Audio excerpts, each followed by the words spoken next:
they're all important, and when you're trying to make the best product that's possible, as I always say, you can't jeopardize one phase of it versus the other phase. You have to have everything to the highest quality standard, from the grains to the yeast to the mash cooking of the grains, the distillation, fermentation. It all has to go hand in hand. So you start off with number one grains that you select. You have a standard that you like to see in our grain that you buy. And then you have to cook it and mill it to your standard. Everybody's got a little different opinion on how to mill their grains. The old timers used to say that you didn't want to use hammer mills because you'd get the grain too hot, didn't ferment right. So they all like to use roller mills at one time. Of course, as it's turned out, I came in the generation of the hammer mill, so I remember some of the old roller mills, but they were high maintenance. Matter of fact, I always thought the hammer mills produced the best grain, versus what the old timers used to say. So, but that's one aspect of the bourbon production. Then you have to have the right cooking temperatures, which enter into the production.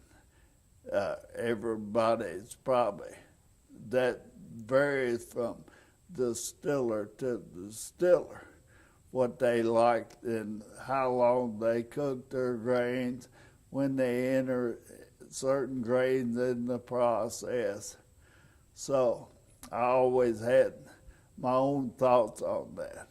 And I did it the way Dad probably did it 98% of the way it was done.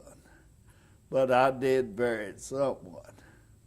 But then you get in the distillation and fermentation of the grains. So you have to ferment them anywhere from 3 days to 7 days periods.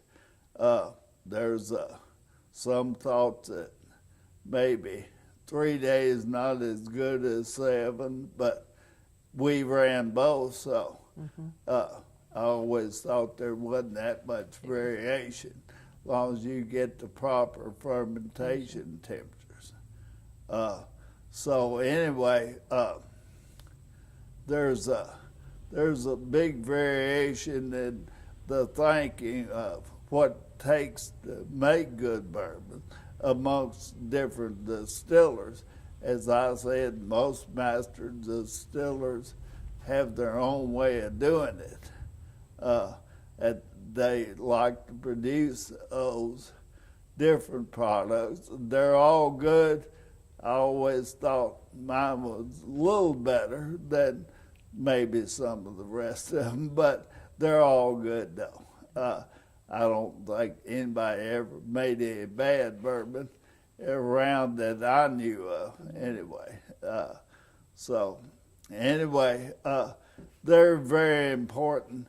At every step it has to be precision and quality. You have to always keep that in mind. As I've said, everything that runs off the still today, you never know where it's going to wind up, so you can't jeopardize that quality standard from day to day, because it's going to be in a premium 18 years from now, 12 years from now, maybe even 20 to 21 years. So You never know where it's going to wind up.